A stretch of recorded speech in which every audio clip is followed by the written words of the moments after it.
Isi pertanyaannya ini dari peserta perempuan, Ustadz. Assalamualaikum Ustadz, saya hamba Allah. Saya sudah tidak punya keluarga. Ayah, mama, dan semua anggota keluarga saya sudah meninggal. Saya tidak punya pasangan dan juga tidak punya teman. Saya tidak suka keadaan ini Ustadz. Saya marah pada keadaan ini, kepada lingkungan dan kepada Allah. Saya lelah Ustadz, saya mau nyerah. Saya nggak suka hidup di antara orang-orang jahat. Kok sedih? Tapi sebelum saya mati, bisakah tolong bantu saya supaya berhenti marah sama Allah Ustadz? Terima kasih. Saya jawab dengan angle pengalaman pribadi ya. Walaupun saya nggak pernah pengen mati sih. Tapi maksudnya apa yang bikin kuat ketika diuji? Apa yang bikin kuat ketika diuji? Saya suka baca sejarah atau kisah-kisah para nabi dan orang-orang soleh sebelum kita. Khususnya ujian-ujian hidup mereka yang berat. Makanya Allah bilang di dalam surat Al-Ankabut, "Walaqad fatannal ladzina min qablihim." Kami juga menguji orang sebelum mereka. Di dalam surat Al-Baqarah, "Massadhumul ba'sa wad-dharra wazulzilu." Mereka diuji dengan ujian fisik, diuji dengan ujian harta, diuji dengan ujian perasaan, diguncang. Saya suka baca tentang kisah-kisah mereka, tiba-tiba saya malu. Karena ketika saya membandingkan kisah saya dengan kisah mereka, saya nggak ada apa-apanya. Dan saya malu dengan kisah ujian seberat itu. Mereka adalah hamba-hamba yang selalu memuji Allah. Hamba-hamba yang selalu bersyukur kepada Allah. Hamba-hamba yang selalu berbaik sangka kepada Allah. Dan yang ketiga, akhirnya saya jadi tahu, dengan cara itulah ending dari kisah mereka itu adalah kebaikan. Para nabi, para solehin, ending kisah mereka itu semuanya baik. Kenapa? Karena memilih sikap tadi, sikap sabar, berbaik sangka sama Allah, masih memuji Allah, masih taat pada Allah, endingnya baik. Saya nggak kenal satupun dari mereka yang endingnya buruk. Hatta Sayyidah Asiyah yang dipaksa nikah sama Firaun, meninggal di tiang atau di pohon korma yang disalib, tapi meninggalnya dalam keadaan tersenyum karena Allah buka tabir hijab surga di hadapannya. Hatta Masyitah yang dibakar hidup-hidup, tapi kuburannya wangi ketika Nabi Isra dan Mi'raj. Hatta Habib An-Najjar yang ada dalam surat Yasin, yang dia bilang, ya laita qaumi ya'lamun bima ghafara li rabbi wa ja'alani minal mukramin. Ketika dia terbunuh gara-gara membela para nabi, dia meninggal di dalam kubur, dia bilang, aduhai seandainya kaumku tahu betapa nikmatnya hidup aku setelah mati gara-gara aku membela kebenaran. Aku pengen hidup lagi, pengen ngasih tahu ke mereka. Jadi orang yang syahid itu pengen hidup lagi, mati lagi, hidup lagi, mati lagi, saking nikmatnya syahid. Ketika saya baca kisah-kisah mereka, saya jadi malu dengan kisah saya. Oh, kisah saya gak ada apa-apanya dibandingkan Nabi. Lahir gak punya ayah, kemudian ditinggalkan ibu, ditinggalkan kakek, yatim piatu, gak punya saudara.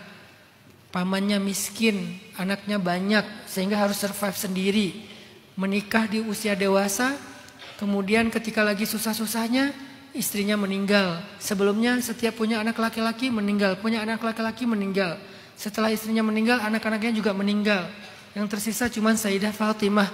Artinya Nabi juga sering akrab sekali dengan kehilangan. Belum lagi nabi-nabi yang lain. Nabi Ayub yang sakitnya sekian belas tahun. Nabi Zakaria, Nabi Ibrahim gak punya anak 50 tahun. Nabi Zakaria yang dibelah dua, digergaji. Nabi Nuh yang berdakwah kepada kaumnya, kepada keluarganya 950 tahun. Tapi dimusuhin sama keluarganya, sama anaknya sendiri.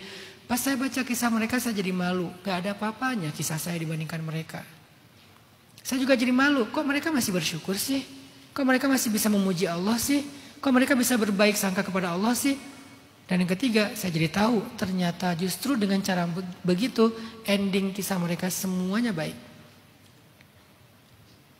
Yang kedua, saya belajar untuk membandingkan diri saya dengan Gaza, Palestina. Karena itu yang paling kelihatan prihatin dan beratnya ya hari ini. Kayaknya agak sulit kita membandingkan dengan yang lain. Memang di Indonesia ada orang susah. Di Afrika ada orang susah. Di mana-mana ada orang susah. Tapi rasanya kalau ngelihat Gaza, semua kesusahan ini jadi nggak ada apa-apanya. Apalagi kita pribadi. Ngelihat anak kecil. Kebayang nggak sih kalian anak kecil bayi di Gaza udah kehilangan semua keluarganya. Tapi ketika saya baca sejarah dulu ada juga bayi kayak gitu namanya Saifuddin Qutuz. Ayah ibunya dibunuh sama Mongol.